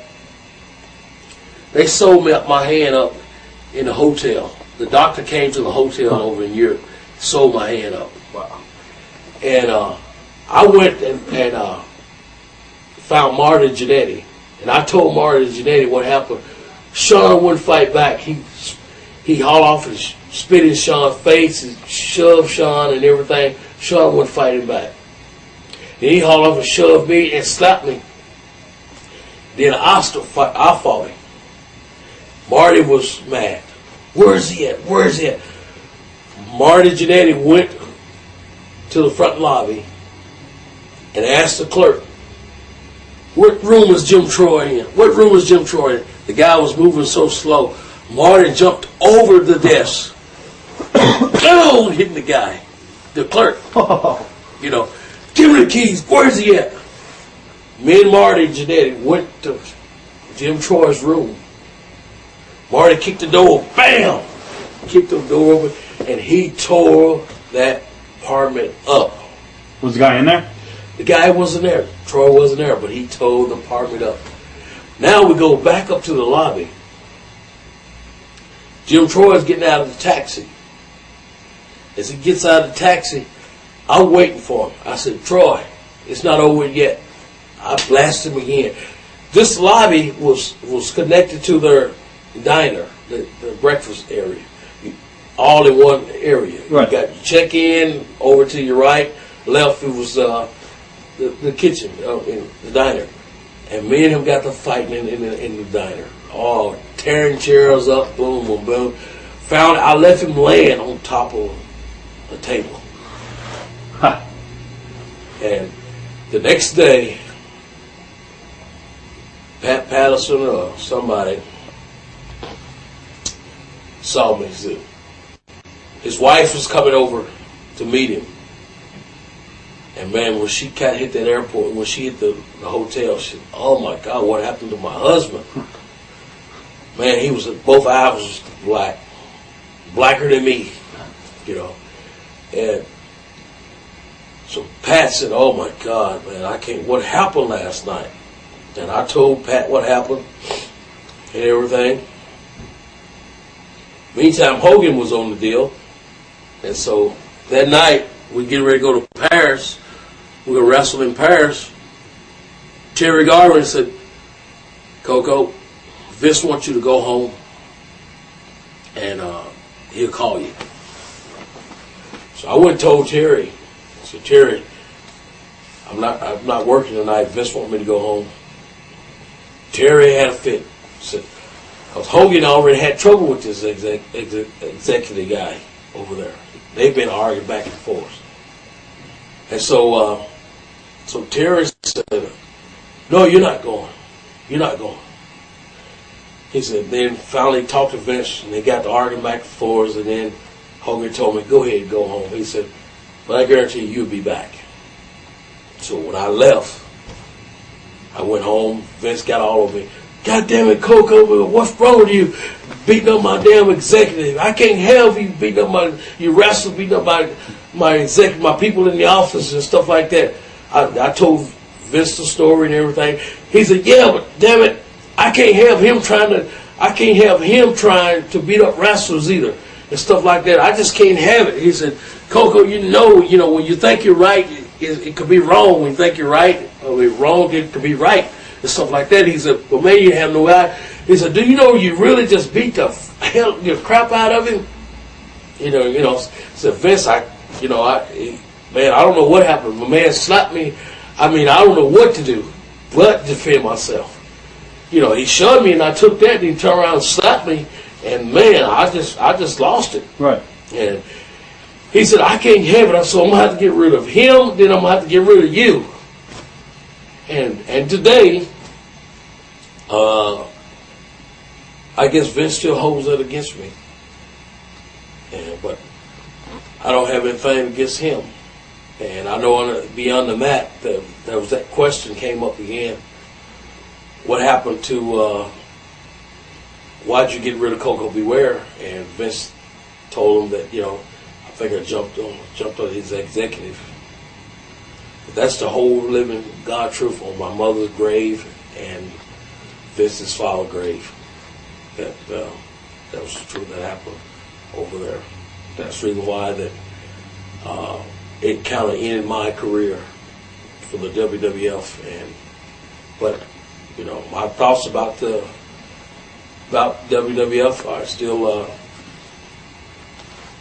love it. I mean, what I'm saying, I would. I would give anything to just get one more chance. I mean, just not to wrestle, but just go in Madison Square Garden and walk down the aisle and just wave my hand to the crowd. I don't want to be jumped on. I don't want to be nothing. I just want to do that. Right. And that's just because, that's where I really kick things off in Madison Square Garden. Right before you left, didn't you do like a black blue blazer gimmick or something like that? No. They brought me back. Owen talked to Vince in some kind of way. They brought me. They did an angle.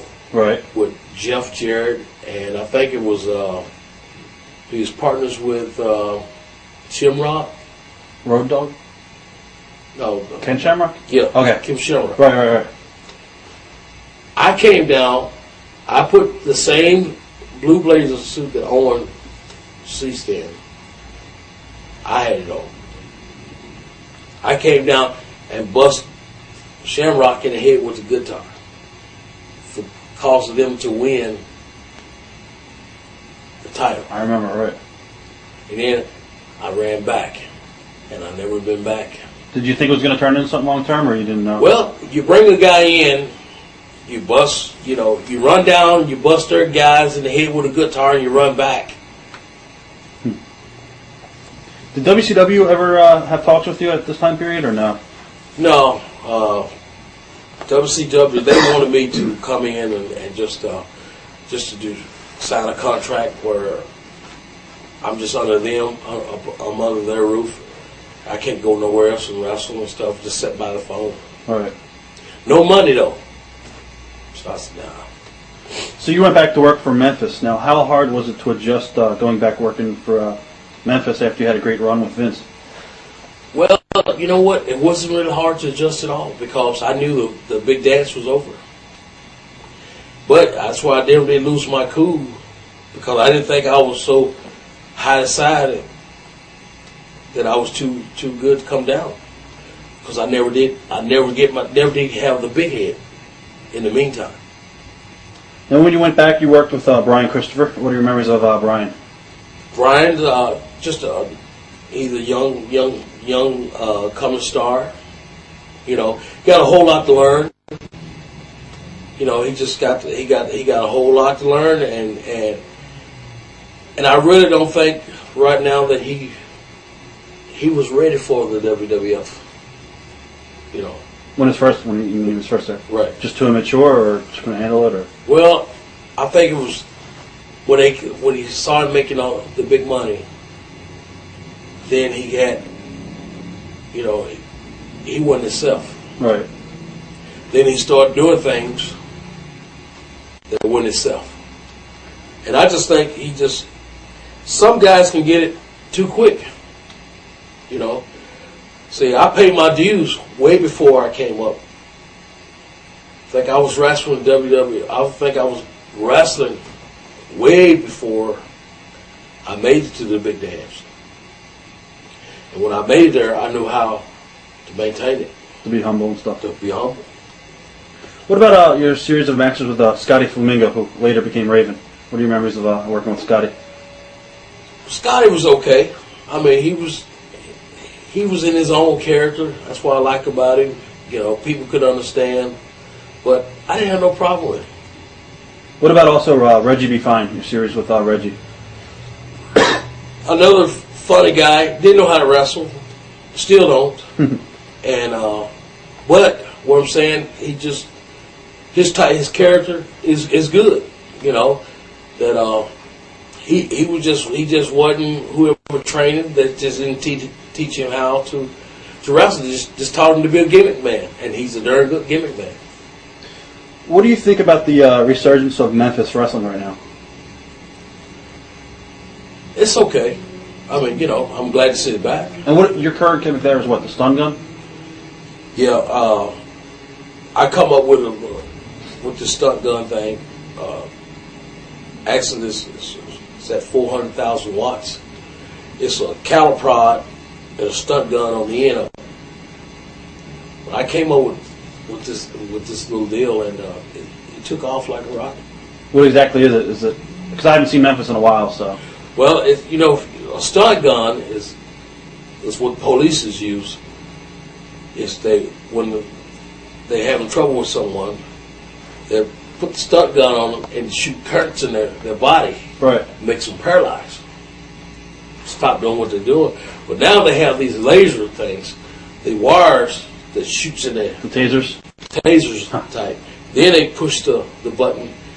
If they're still fighting with the tasers, then they push the button. The shocks go through. Right. But this here is just a regular hand shot thing.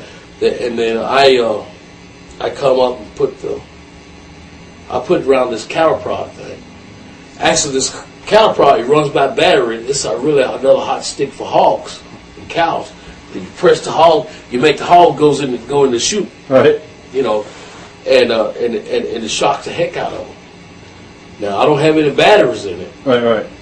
But when I can load it up, and if I can stick, push in, and that thing, and by you being all sweaty, it really shocks you. Are you shocked that Bill Dundee's still on top wrestling? Well, I'm not shocked that he's on top. I'm just shocked that I'm shocked that he's still one of the veterans that is still going. Because a lot of guys are crippled, a lot of guys are not able. It's just I don't have anything against Bill. He did what he could do back in. He got in position to do it. I mean, if I was in that position, I'm sure I would have did it too. Kid Cash, what are your thoughts on Kid Cash? I don't know a whole lot about Kid Cash. I've been partners with him and stuff like that. He seems like a heck of a nice guy, and he's always nice to me. What do you think about the current state of the business? Well, it's busy. I mean, it's they're blooming. The business is still successful. More power to you. God bless you. It's changed a lot, and if I like it or not, it doesn't really matter because this is year 2005 and 6 and 7. I mean, it's just changed. I mean, it can't be the same. Nothing can be the same. Things got to change. Do Do you still watch the current WWE shows at all, or no? I still watch it, yeah. Is there anybody you like? I watch for, see if any veterans coming out. Like Jake the Snake came out, Sean, Marty Jannetty, guys like that, saying, oh, there's, to me, oh, there's Jake. Right. Oh, there's Marty. And I'm glad to drop by, what? I'm not saying, well, they didn't call me, especially this wrestling Hall of Fame thing. Why don't they call me? I don't care. I don't care. If McMahon, that's one thing about Vince McMahon. If he want me, he know how to get in touch with me. He knows how to get in touch with me big time. So I don't sit and just hope, and then hate to see others up there and I'm not there. Never. One thing about this business is never jealous bones about this business to me because it's a work. Why should I get upset with somebody and I'm laying down to do this? We're told to do this. It's true. I'm not gonna take this business as serious like some guys. It's a game that we that's entertaining. Looking back on your career, and it's not over yet, but what are some of your favorite matches and opponents that you've worked? Or even least favorites too. Favorite matches I had against Jerry Lawler, like I said, man, because he learned me a whole lot, but just 5 years working with him and Bill Dundee, Ric Flair. I was the first first black guy. I hate to say that black word, stuff like that, but I was the first black that wrestled for a world title down there, and I almost won it, but it's a work. What's ship with the Jarretts? Are you surprised that you haven't been contacted yet about NWA TNA? I'm really surprised because I remember when Jeff Jarrett started. I remember when he first started. I mean, I was kind of I thought I was a good friend to Jeff. He was a good good relationship with his father and stuff like that, and Jeff used to hang around us and stuff. And I'm just really shocked that he haven't called me up for just come in, just to just for a shot, not to come in to take over, just to come in with my character, just to help boost him up. Right. Because I never did anything to Jeff, never in my life. But but how's he as a person? As he's a person, he was always fine to me. He was fine. I mean, I never did.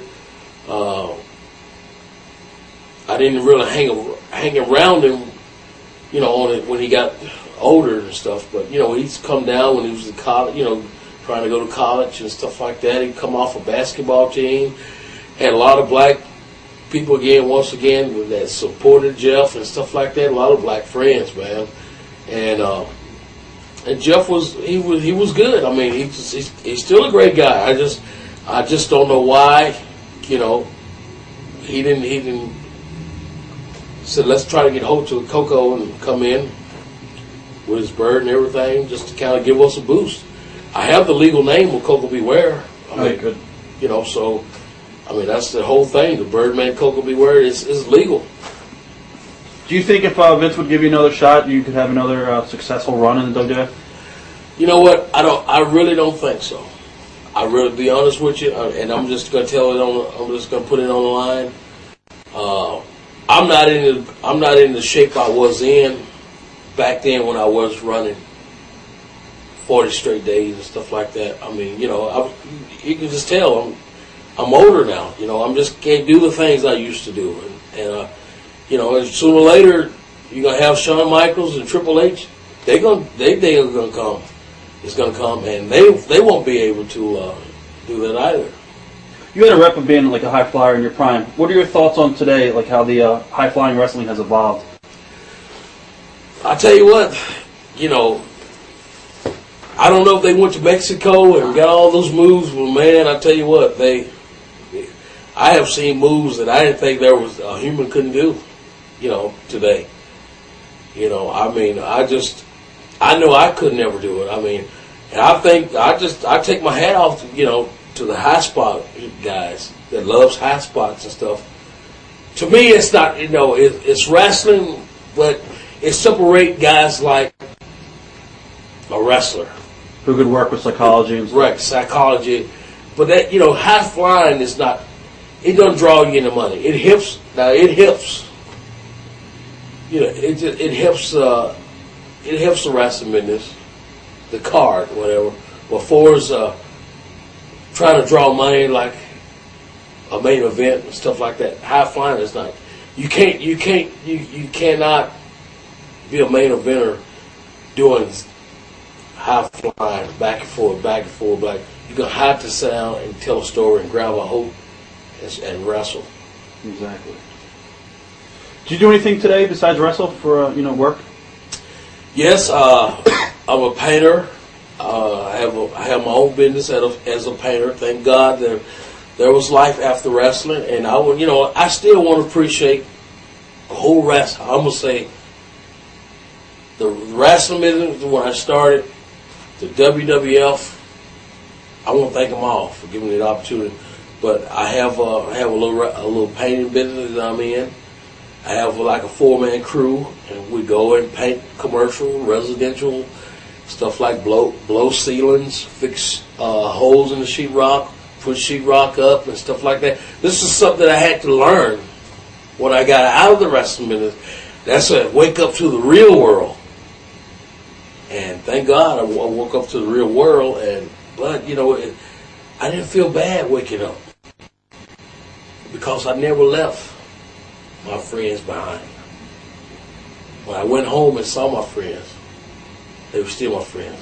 We shot ball. We did this together. I never did get my nose stuck up. I don't even know how I could do that. So I just thank God for going from this little house down in Tennessee, Union City, Tennessee, all the way up to the mountaintop that I would never get a chance, never get an opportunity to do, to see. 4 times, McMahon took me around the world 4 times. This little country boy has been around the world 4 times. And I just thank God that he brought me back home safely, and I'm still alive. Any regrets looking back? I don't have any regrets. I don't know what the past, back. I don't know if I could have done anything better. I don't know. I don't think so. Not seeing the world 4 times. Been around the world 4 times. They haven't the state I haven't. A country I haven't been in, big major country, haven't been in. That McMahon took me. In closing, is there anything you want to say to the fans that you never had a chance to say before? Well, I just want to say that fans, I'm still alive, and it's been really great. It's been really a great run for me in the wrestling business. And see, my thing is, I want to thank everybody, and that Koko B. Ware doesn't hold a grudge on you, and especially you. You know who you are, and I don't hold a grudge. I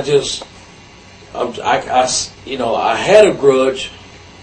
I held a grudge, but since God showed me there's another life, and man, he said, don't hold a grudge. That's why I'm going around now to everybody I can. Everybody that I mistreated or whatever, that I can apologize to, my fans, the promoters and all that. I want to do it, because man, I'm so blessed now. And I thank you guys for sitting here today. I thank you guys for giving me this opportunity to be a part of this, you know. And whoever watches this or see this, I mean, it is the truth, and I still thank Vince McMahon for giving me the opportunity to be who I am today. Because it wasn't for Vince, I would never been discovered all over the world. Not just my little hometown, not just Memphis, Tennessee. I'm talking about the whole world knows the Birdman, Koko B. Ware. And you just don't know.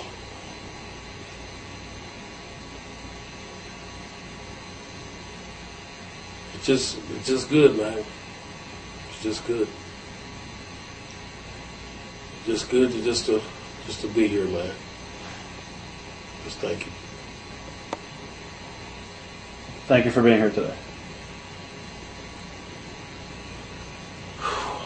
You okay? Yeah.